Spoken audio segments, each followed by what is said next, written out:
Parliamentary Reporters Dictation number 27 at the speed of 160 words per minute from Shekhar Shorthand Magazine. Last 3 seconds.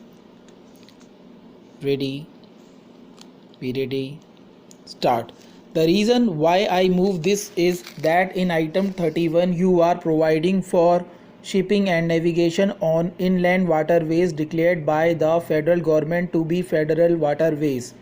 Therefore, if you retain waterways here, there will be a certain overlap between items 30 and 31. Secondly, if you use the general expression waterways, it will be susceptible to the construction that the entire control over the waterways including irrigation and other rights may be taken over by the center, which is certainly not the object of the original item.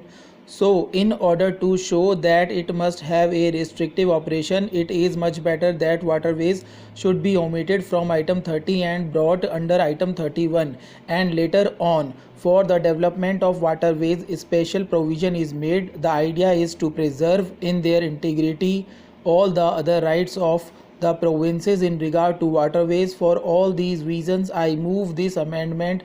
I have no objection to Mr. Pataskar's amendment which seeks to substitute national highways for federal highways. Sir, my only object in proposing to move an amendment to this item is to emphasize what must have been in the minds of the authors of this list. Highways and waterways fall generally within the sphere of the units, and if they are to be declared as federal in any particular case, it is reasonable to assume that the government of the unit or the units concerned would be consulted and their opinions given due weight.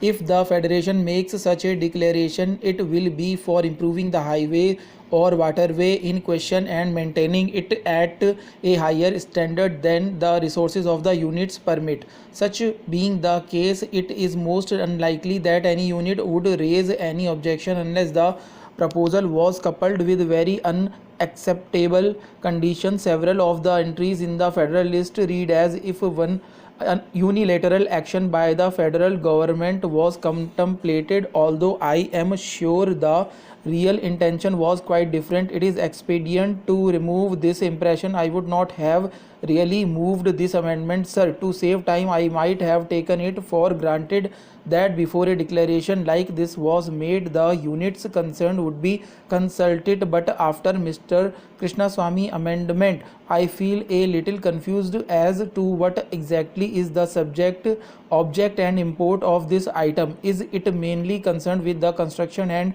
improvement of highways and their maintenance in a proper and efficient condition, or is it meant to empower the federal parliament to legislate in regard to the carriage of goods and passengers?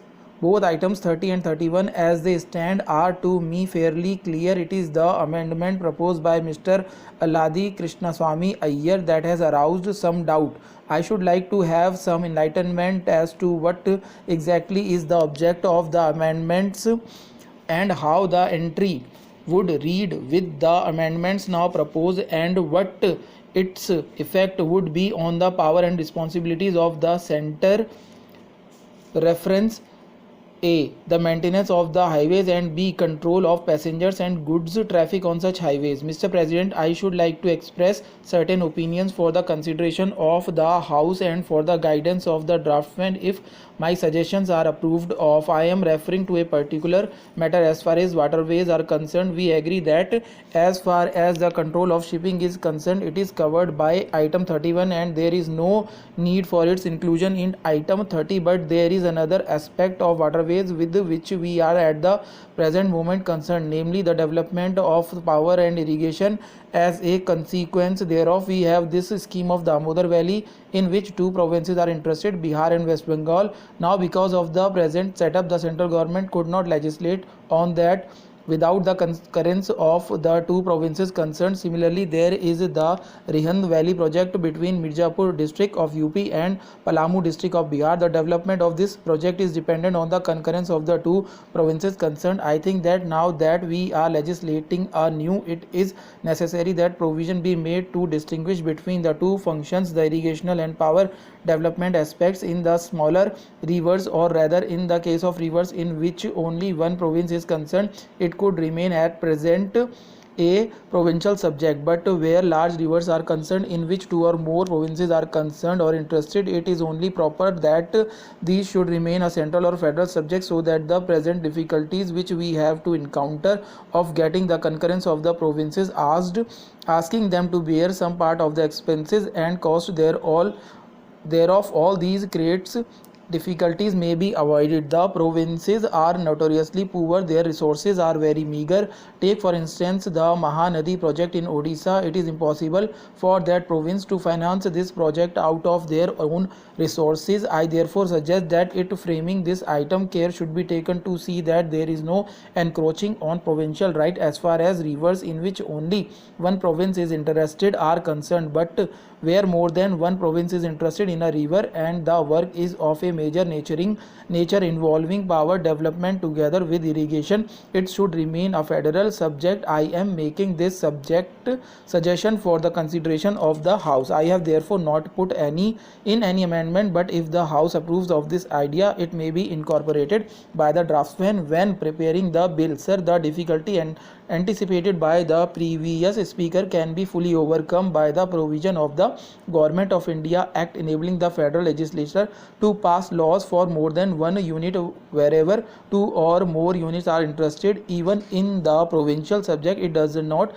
need any alteration of the present item, and it need not be included in list 1. It is not necessary to clothe the federal legislature with all the power, irrespective of whether a particular unit wants the power to be exercised in their favor or not. That is my first point. Then, as regards the amendment moved by Mr. Madhav Rao, there is some meaning in what he said. If highways are vested in the central government and included in the federal list without any qualification, the regulation of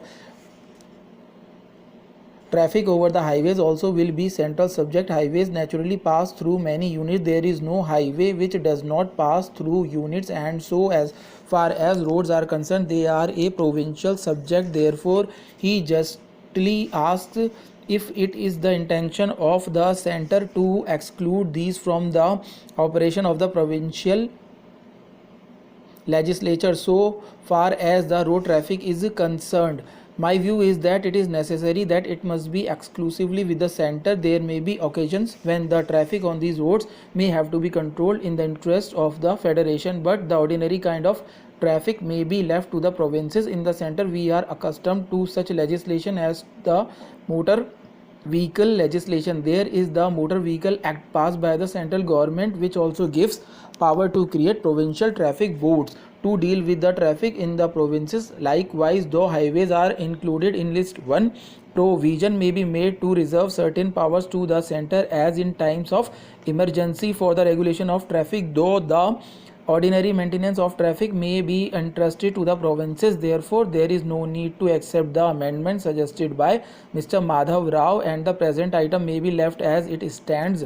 Sir, for the very good reasons adduced by Mr. Krishnaswamy, I accept his suggestion that we drop waterways from item 30. If we retain it there, it would lead to a certain amount of overlapping between item 30 and 31, not to speak of other items relating to waterways in the rest of the list. The actual amendment proposed by him was originally highways declared to be such a federal law, and we have an amendment moved by Mr. Pataskar that for the words federal highways and waterways, the words national highways and waterways be substituted. The next amendment that was moved was by Mr. Madhav Rao. I think he himself conceded that no highways are likely to be declared national highways without previous consultation with the units.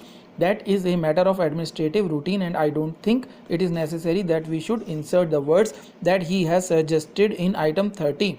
He wanted, however, some clarification as to what exactly was meant by the item as it stands, whether it would include, for instance, power being taken by the federal legislature to control traffic on the roads.